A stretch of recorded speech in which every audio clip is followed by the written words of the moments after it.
ఏం పేరు నీ పేరు? హర్షిత. ఏమైంది నీకు?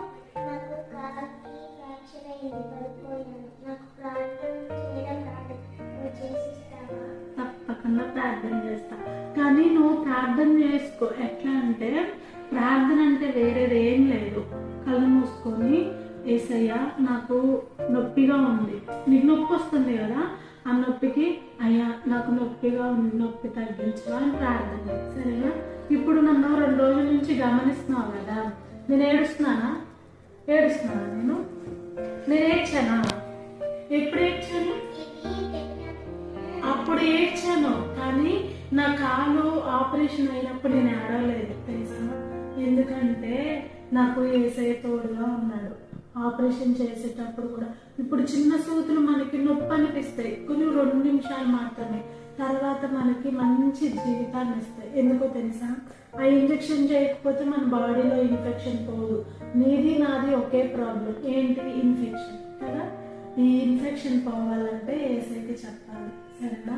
యేసయ్యకి ఎలా చెప్తావంటే నేను ఇప్పుడు ఎలా చెప్తానో అలాగే చెప్పు. కాళ్ళ నొప్పి వస్తున్నా, కూర్చుంటావా? కూర్చోవా? నువ్వు నుంచుని మంచిగా ఉంటే ఆ కాళ్ళ నొప్పి కూడా తగ్గింది. సరేనా? ప్రార్థన చేసేనా? ప్రార్థన చేస్తున్నా.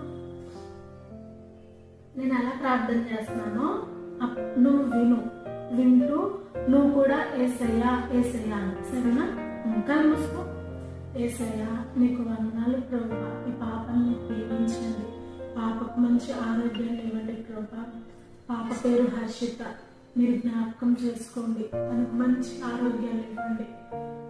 నేనున్న ఈ సిచ్యువేషన్లో నైనా నిన్ను అడగడానికి నిజంగా నాకు సహాయం చేస్తున్న విధానాన్ని బట్టి నీకు వందనాలు ప్రభు. మమ్మల్ని మీరు జ్ఞాపకం చేసుకోండి. చిన్న పాప ప్రభు, తనకి కూడా నైనా యేసయ్య కాలు ప్రభు ఇంజూర్ అయ్యి ప్రభు, తనకున్న ఆ యొక్క ఇన్ఫెక్షన్ యేసు నామములో తొలగిపోవును గాక తండ్రి. నాకు ఎలాగైతే స్వస్థతనిచ్చావో ఈ పాపకు కూడా స్వస్థతనివ్వండి తండ్రి.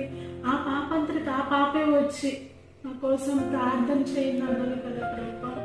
నేను అడగలేదు తనని, నేను తనకేమీ చెప్పలేదు. నా సిచ్యువేషన్ చూసి నన్ను అర్థం చేసుకొని నిజంగా అక్క ఎంత సంతోషంగా ఉందో అని నా దగ్గరకు వచ్చి అక్క ఎలా ప్రార్థన చేయాలని అడిగింది కదా ప్రభు. అయ్యా అందరి బట్టి నీకు వందనాలు తండ్రి. అయ్యా మీరు జ్ఞాపకం చేసుకోండి ఆ పిల్లనైనా యేసయ్యా పాప ప్రభు ప్రతిసారి కూడా వెళ్ళడానికి మీరు అవకాశాన్ని ఇవ్వండి. వాళ్ళ తల్లిదండ్రుల మనసును మీరు మార్చండి తండ్రి. అయ్యా ఏది మంచి ఏది చెడు